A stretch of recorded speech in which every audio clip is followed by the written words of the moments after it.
महोदय,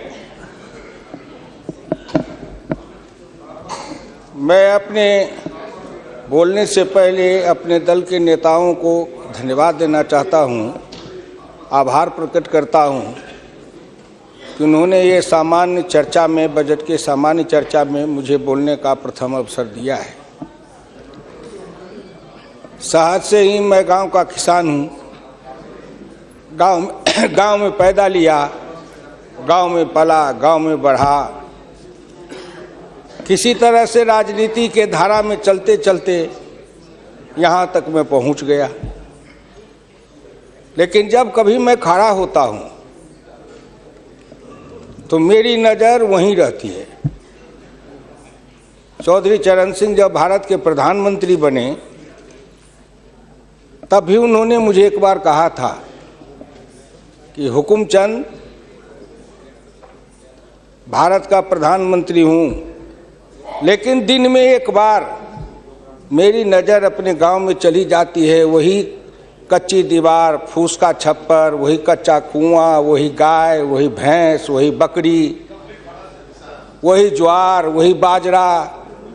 तो जो जहाँ से पैदा लेके आता है, जिस संस्कार में पलता है, आप तो संस्कृत के भी विद्वान हैं अध्यक्ष जी, मनुष्य सब कुछ भूल जाएगा, लेकिन जिस संस्कार में पला है या बढ़ा है वो कभी भूल नहीं सकता है। तो मैं तो उसी संस्कार में पला हूँ, बढ़ा हूँ। मैंने गोबर देखा, मैंने बकरी की गिनती की, मैंने भैंस की गिनती की। अब संजोग से लोकसभा में आया हूँ तो वो आंकड़े की गिनती करनी पड़ती है। Fiscal deficit, revenue deficit. अब मेरे जैसा आदमी उसमें उलझ जाता है कि बकरी गिनूं कि भैंस गिनूं कि डिफिसिट गिनूं। यहाँ आके डेफिसिट गिनो, वहाँ बाद में गिनो। और हम तो केवल वही खोजते हैं। जैसे युद्ध के बाद, सीता माता के साथ युद्ध जीतने के बाद, लंका विजय के बाद, जब बानर भालू के बीच में मणि की माला वितरित की जा रही थी तो वो सब दाने को तोड़ तोड़ के बंदर देख रहे थे। सब हंस पड़े बड़े लोग कि आखिर बंदर बंदर तो है, ये माले क्यों तोड़ रहा है। पूछा कि तुम इस दाने को क्यों तोड़ रहे हो?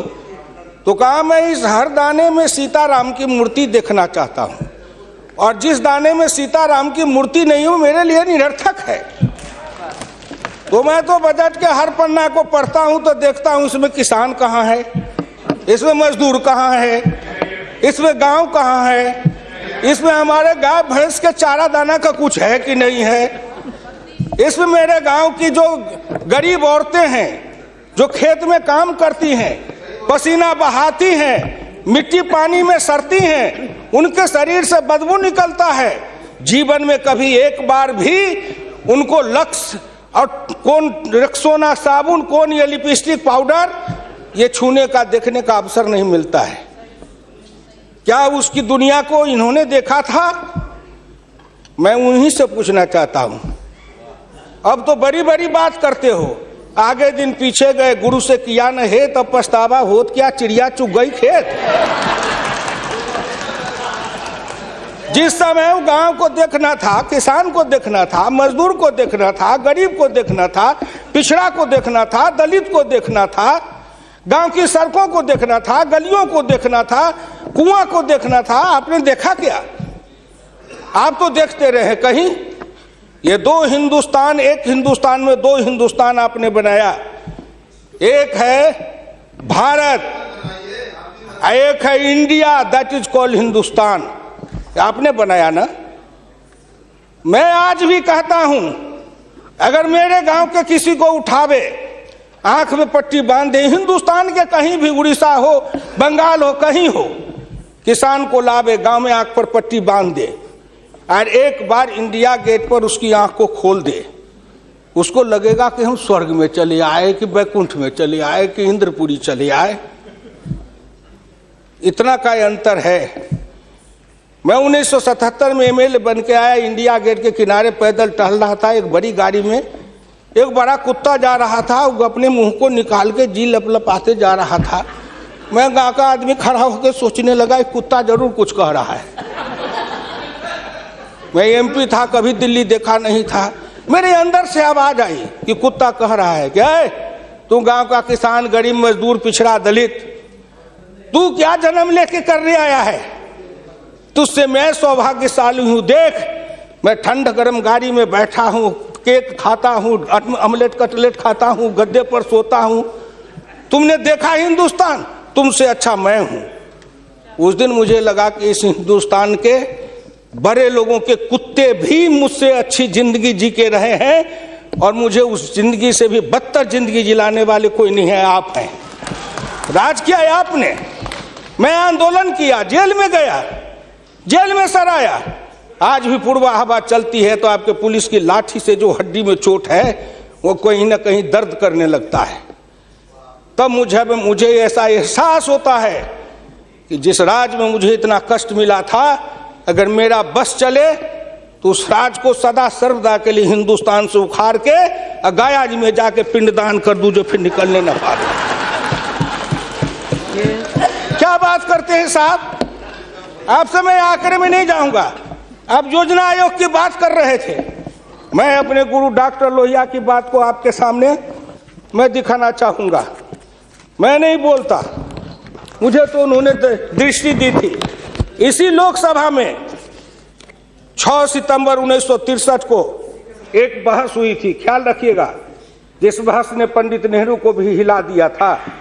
वो बहस थी 3 आना बनाम 15 आना का। लोहिया ने कहा था, मैंने 27 करोड़ हिंदुस्तान के लिए 3 आने रोज की आमदनी कही, प्रधानमंत्री ने 15 आने रोज की और योजना मंत्री ने 7.5 आने रोज की। अब प्रधानमंत्री और योजना मंत्री आपस में निपट लेंगे कि दोनों में कौन सही है। यही आंकड़े हैं योजना आयोग के। प्रधानमंत्री का 15 आना, योजना आयोग के मंत्री का है 7.5 आना। जिस योजना आयोग को यह भी नहीं पता 15 आना सही कि 7.5 आना सही, प्रधानमंत्री सही कि योजना मंत्री सही, उसी योजना आयोग को सर पर ढोते रहो। जो दर्शन करना चाहिए तो दर्पण माजत रहिए, दर्पण में लगा काई तो दरस कहां से पाई। क्या बात करते हैं साहब? इस हिंदुस्तान में अगर किसी का में प्रधानमंत्री जी बैठे हैं, मैं भुक्तभोगी हूं, जिस रोग से मैं पीड़ित हूं, कहीं ना कहीं उस रोग से आप भी पीड़ित हैं। बीरप्पा मोइली जी, आप भी पिछड़े वर्ग से हैं, मैं भी पिछड़े वर्ग से हूं। का दुख जाने दुखिया की, का दुख जाने दुखिया माए, जाके पैर न फटे बीमारी, सोका जाने पीर पड़ाई। आपके मल्लिकार्जुन जी भी उसी दलित समाज से हैं। आपने सामाजिक पीड़ा को झेला नहीं है, भोगा नहीं है। इस हिंदुस्तान में अगर सबसे बड़ा कारण और सबसे बड़ी चीज अगर रही है सनातन काल से, तो वह हिंदुस्तान की जाति प्रथा। उस जाति प्रथा के कारण क्या क्या नहीं भोगा हमने और क्या नहीं भोगते हैं। अभी अभी चुनाव हो रहा था, श्री नरेंद्र मोदी जी के लिए कोई कह रहा था, मेरे ऑफिस के आगे चाय की दुकान खुलवा देते हैं, फुटपाथ पर जाओ चाय की दुकान के लिए दुकान दे देते हैं। और कुछ कहने के लिए नहीं मिलता है लोगों को? नहीं मिलता है क्या? क्यों उपहास करते हो? मैं लोकसभा में हूं, अगर कोई कहे, शरद यादव गए थे चुनाव लड़ने के लिए अमेठी में, लोकदल से नारा लगा था, शरद यादव वापस जाओ, लाठी लेके भैंस चराओ। कर्पूरी ठाकुर जैसा नाई का बेटा गरीब, जिसके नेतृत्व में बिहार में इतना परिवर्तन किया, वो बिहार का मुख्यमंत्री बना, 27% आरक्षण दिया, हाई स्कूल तक फीस माफ किया, मिडिल स्कूल तक फीस माफ किया, 5 एकड़ से मलगुजारी माफ किया। और कर्पूरी ठाकुर के लिए नारा लगा था, कर्पूरी ठाकुर दिल्ली जाओ, छुड़ा लेके सैलून खोलो। क्या क्या नहीं साहब हूं, क्या क्या नहीं देखा हूं। इसलिए दिल के अंदर वो दर्द और पीड़ा है। क्या आखिर कहीं ना कहीं मुझे यह भी लगता है, क्या हिंदुस्तान के पिछड़े और दलित समाज के लोगों ने अपराध किया था कि उसमें जन्म लिया? किसी ने भगवान के यहां दरखास्त दिया था कि मुझको तेली बना दो, मुझको लोहार बना दो, मुझको कुर्मी बना दो, मुझको कहार बना दो, मुझको अहिर बना दो, मुझको कलवार बना दो? कोई दरखास्त देके तो नहीं आया। आज वित्त मंत्री जी को धन्यवाद दूंगा, प्रधानमंत्री को, कि उन्होंने बजट में कुछ ऐसी योजनाएं बनाई है जिससे हिंदुस्तान के जाति प्रथा के बंधन को ढीला करने का अवसर मिलेगा। जब उनकी आर्थिक चेतना बढ़ेगी, आर्थिक विकास होगा कब? जब गांव में पैसा जाएगा, तब गरीब के हाथ में रोजगार जाएगा, तब उनकी आर्थिक उन्नति होगी, तब कहीं जाके उनके जीवन में विकास होगा। आपने सोचा कि गांव का विकास कैसे होगा? क्या प्रधानमंत्री ग्रामीण सिंचाई योजना कोई मामूली है? खर्च पर पाबंदी लगाते हुए डॉक्टर लोहिया ने इसी लोकसभा में बहस करते हुए पंडित नेहरू से कहा था, मैं कुछ नहीं चाहता, एक काम कर दो, सारे लोगों के, बड़े लोगों के खर्च पर सीमा लगा दो, आय पर, आमदनी पर नहीं, खर्च पर सीमा लगाओ, इससे अधिक खर्च नहीं करेगा, और उससे जो पैसा बने उसके एक सिंचाई योजना बनाओ और 20 साल का बॉन्ड बनाओ। मैं कुछ नहीं कहता, केवल हिंदुस्तान के हर खेत में पानी पहुंचा दो, हिंदुस्तान की तरक्की हो जाएगी। डॉक्टर लोहिया इसी सदन में कहे थे। वो तो अग्रवाल थे, बनिया थे, उनको क्या जरूरी थी इस बात को बोलने का? लेकिन मैं कहता हूं कि हिंदुस्तान के गरीब, निर्धन, निर्बल और पिछड़ों का इस युग में अगर एकमात्र राजनीतिक मसीहा पैदा कोई लिया तो डॉक्टर राम मनोहर लोहिया थे, जिन्होंने जगाया, नेतृत्व को पैदा किया गांव के गली से। इसलिए मैं आपसे विनम्र प्रार्थना करना चाहता हूं कि अगर प्रधानमंत्री ग्रामीण सिंचाई योजना से हर खेत को पानी, हर हाथ को काम, दीनदयाल उपाध्याय जी ने कहा, डॉक्टर लोहिया ने कहा, 1 बीघा खेत और 1 गाय, अपनी खेती अपनी राय। हम तो ये लड़ते आ रहे हैं और आज वो सपना साकार हो रहा है। इसलिए मैं आपसे विनम्र प्रार्थना करना चाहूंगा कि सवाल है दृष्टि का, दिशा का और संकल्प का। आपकी दृष्टि कुछ और थी, अब दृष्टि बदली है। हिंदुस्तान के गांव के गरीब, पिछड़े दलितों ने मिलकर कन्याकुमारी से कश्मीर तक, कामरूप से द्वारका धाम तक, इस आसान मान के साथ आपके शब्दों में, जिनको आप अपने ऑफिस के आगे चाय की दुकान खुलवा रहे थे, वो चाय की बेचने वाला, रेल के फुटपाथ पर पानी पिलाने वाला गरीब, निर्धन, जिनकी मां मजदूरनी का काम करती थी, ऐसे के बेटा को भारत के प्रधानमंत्री की कुर्सी पर बैठाया कि नरेंद्र मोदी आएगा, भारत का प्रधानमंत्री बन जाएगा, गांव गरीब, किसान, मजदूर के भाग्य चमक जाएगा। उन्होंने इसलिए सपना को देखा है। वो हो जाएगा क्या? ये 9 महीना में हो जाएगा। आप नेता बोलते थे, मैं सुन रहा था, मुलायम सिंह आदरणीय बोल रहे थे, मेरे साथी हैं, बरसों तक समाजवादी आंदोलन में लड़े, कि 9 महीना में तो बच्चा पैदा हो जाता है। मैंने कहा कितनी वैज्ञानिक बात कर रहे हैं, ये तो वैज्ञानिकता है, प्रकृति का नियम है, 9 महीना में बच्चा पैदा होता है। लेकिन जो बच्चा पैदा होता है, क्या वो बच्चा 9 महीना में फिर बच्चा पैदा कर देगा क्या?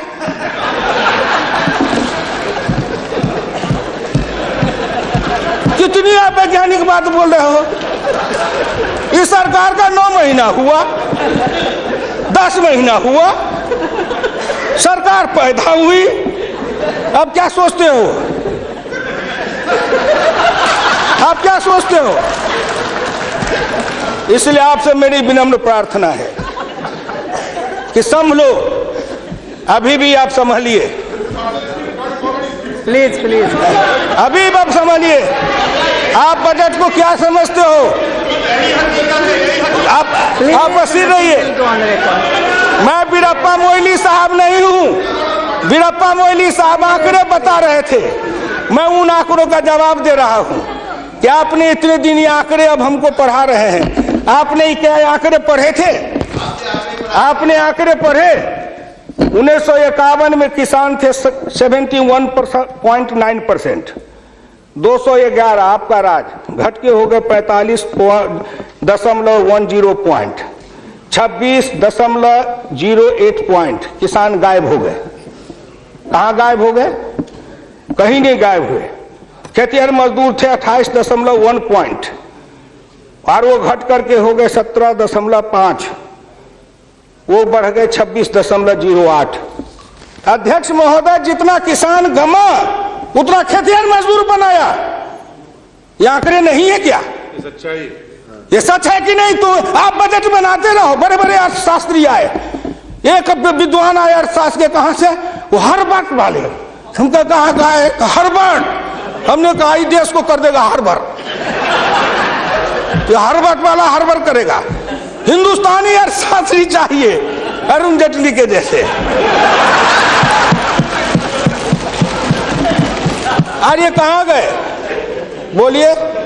अगर ये चौधरी चरण सिंह हिंदुस्तान के जितने कृषि अर्थ ग्रामीण अर्थशास्त्री हुए, जेसी कुमारप्पा से लेकर चौधरी चरण सिंह तक, सबने एक ही बात कहा, खेती पर से जो जो भार घटेगा त्यों तो गांव की उन्नति होगी, किसान खुशहाल होगा।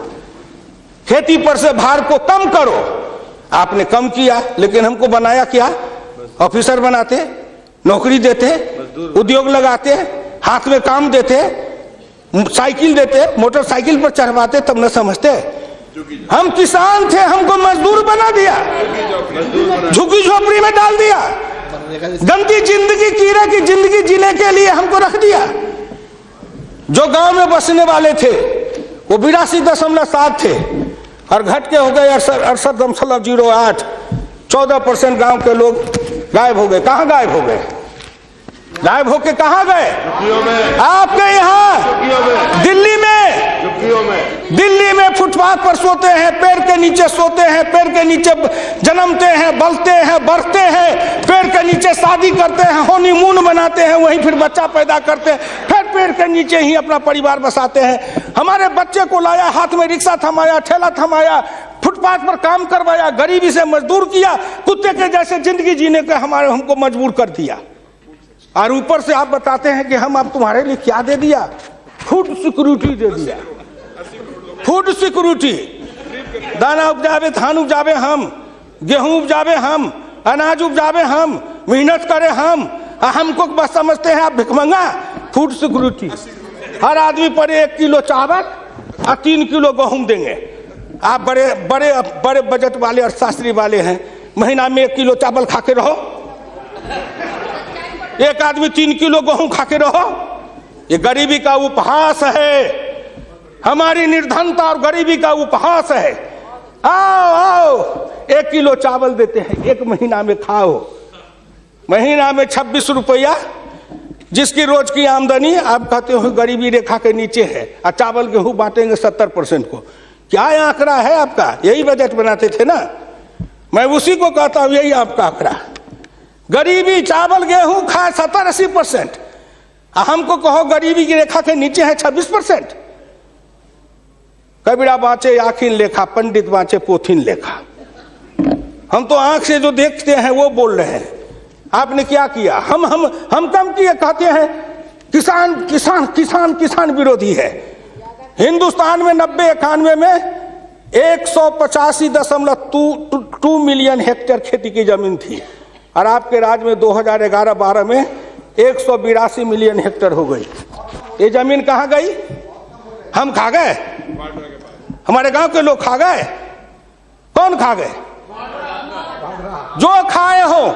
लेकिन मैं इतना जानता हूं कि आप हमारी जमीन खा गए। और दूसरे तरफ जो गैर कृषि योग्य भूमि थी 90-91 में 21.22 मिलियन हेक्टेयर, 11-12 में हो गए 26.29 हेक्टेयर। गैर कृषि योग्य भूमि बढ़ी है, कृषि योग्य भूमि का ह्रास हुआ। उल्टे बात कहीं पर निगाहें, कहीं पर निशाना। न कुछ मिले तो कुछ कहिए, न कुछ मिले तो विरोधी में गए तो कुछ न कुछ तो कहना है ना, नहीं तो दुनिया कैसे देखेगी कि विरोधी का काम कर रहे हैं। इसलिए आपसे मेरी विनम्र प्रार्थना है, अगर विरोधी का काम भी करना है तो आप अपने नेताओं को कहिए कि कुछ दिन हमारे पास आए, 6 महीना ट्रेनिंग दे देंगे कि हम विरोधी थे तो क्या करते थे। अरे नाटक भी करिए तो किसी डायरेक्टर से सीख तो लीजिए। जो गरीबी का डायरेक्टर है उससे सीखे नहीं, और गरीबी का नाटक खेल रहे हैं। एक गांव में नाटक में हनुमान जी का पाठ करने वाला नहीं आया।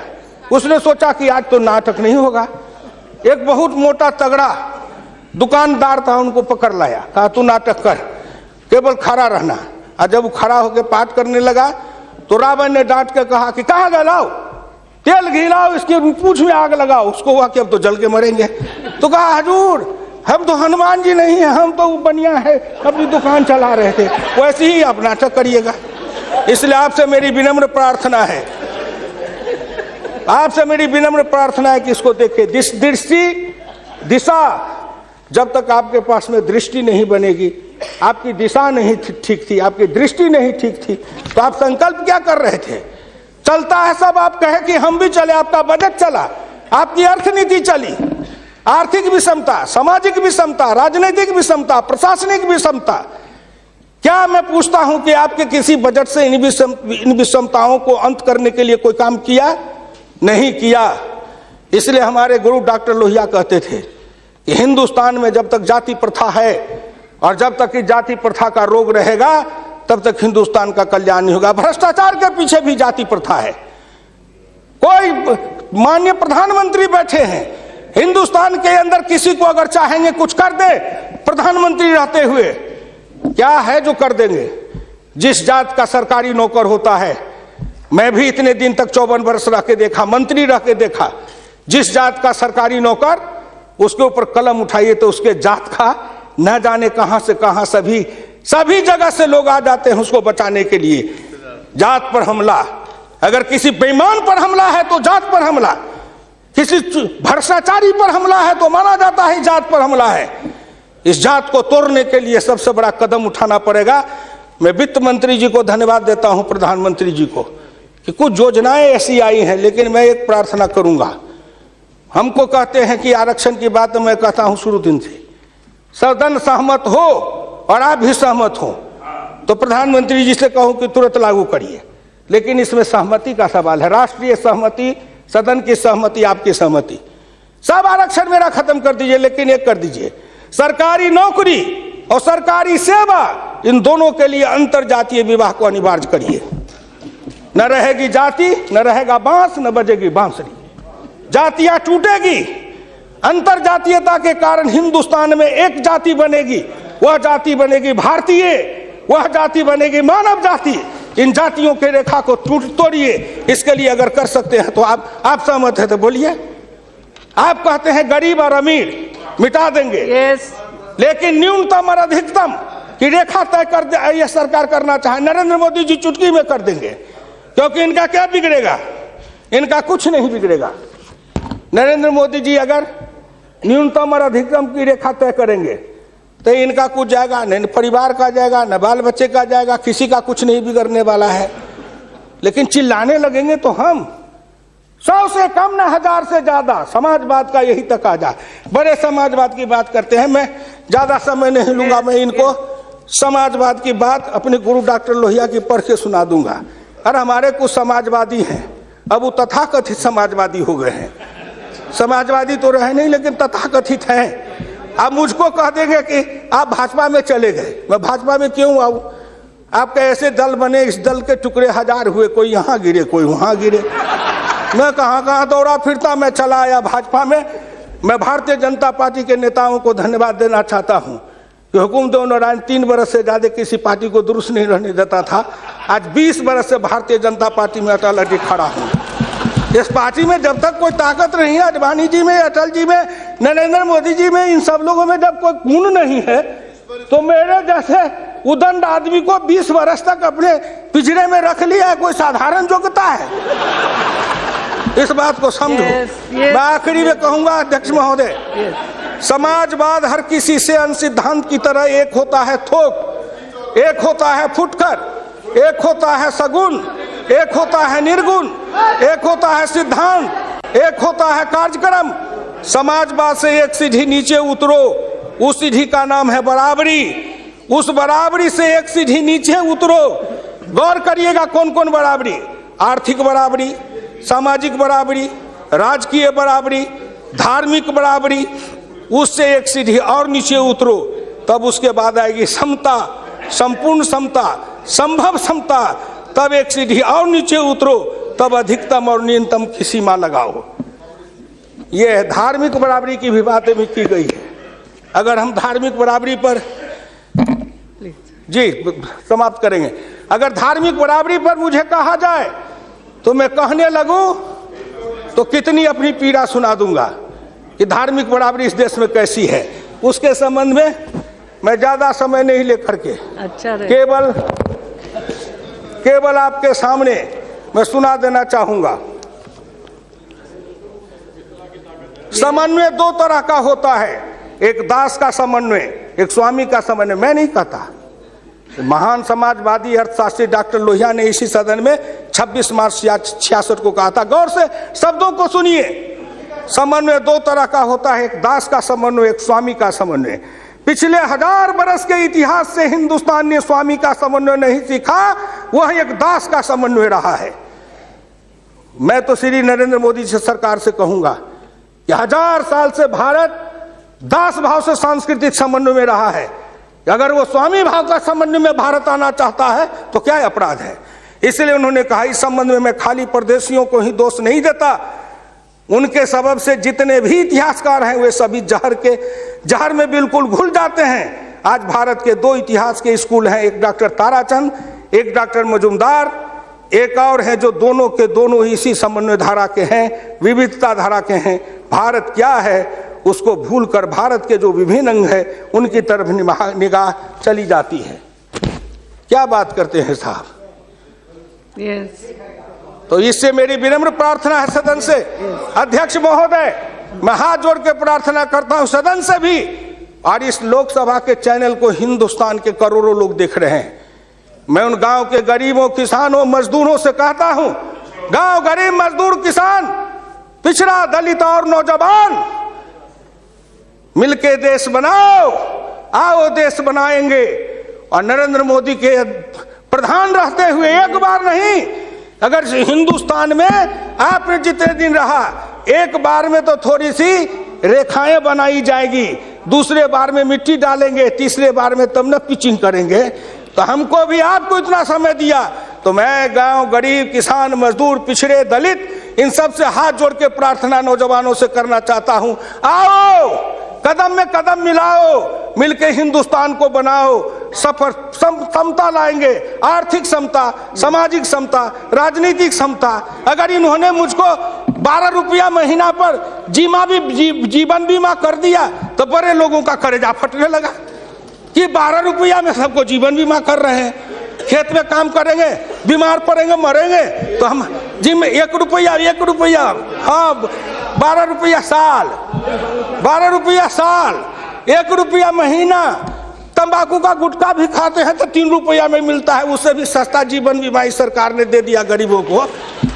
कलेजा तो इसलिए फट रहा है, कलेजा में दर्द इसलिए है, इन्होंने जो और योजनाएं चलाई, गाय के पशुपालन के लिए, गाय के उत्थान के लिए योजना, इत्यादि इत्यादि कई योजना है, क्या गिनाऊं। हरि अनंत हरि कथन अनंत। मुद्रा बैंक बनाए, उसमें छोटी इकाई वाले को कर्जा देंगे, छोटी इकाई, वो छोटी इकाई का जो गांव वाला कर्जा खाएगा उसको किसको देंगे ये। इसलिए आपसे मेरी विनम्र प्रार्थना है कि 1 सेकंड में, 1 मिनट में इस बात को कह के खत्म करूंगा। राष्ट्रीय नमूना सर्वे के मुताबिक देश में 5.70 करोड़ उद्यमी हैं, इनमें 11 लाख करोड़ रुपए की पूंजी लगी हुई है, इनसे 12 करोड़ लोगों को रोजगार मिल रहा है। लेकिन इस क्षेत्र के उद्यमियों को पूंजी में कर्ज का हिस्सा केवल 4% है, जबकि अनुमान के अनुसार बीते 22 वर्षों में बड़े उद्योग में 50 से 60 लाख करोड़ रुपए की पूंजी लगी हुई है, इनसे मात्र 22 लाख लोगों को रोजगार उपलब्ध है। ये छोटे उद्योग, बढ़ई को, लोहार को, कुम्हार को, हजाम को, ये जो छोटे छोटे, ये जाति छूटेगी इससे। जाति आधारित हिंदुस्तान में पेशा है और पेशा के आधार पर जाति बनाया गया। अब इन रोजगार के जरिए उनके हाथ को काम देंगे, उन छोटे उद्यमियों को रोजगार देंगे। इनके कलेजा में दर्द हो रहा है कि नरेंद्र मोदी आया है, मुद्रा बैंक बनाएगा, गांव के गरीबों के हाथ में रोजगार जाएगा। ये गरीब बनेंगे पहलवान, गरीब बनेंगे विद्वान, गरीब बनेंगे बुद्धिमान, गरीब के हाथ में दम ताकत आएगी तो आपके आगे शर्म गच्छामी नहीं होंगे, न फूड सिक्योरिटी खाएंगे, न मनरेगा खाएंगे। हम अपने पसीना और पुरुषार्थ से, अपनी कमाई से इस देश को बनाएंगे। हम आपके भिखमंगा बन के जिए हैं, अब हम स्वाभिमान के साथ जिंदा रहना चाहते हैं। इसलिए मैं भारत के प्रधानमंत्री और वित्त मंत्री को धन्यवाद देता हूं। बहुत बहुत धन्यवाद।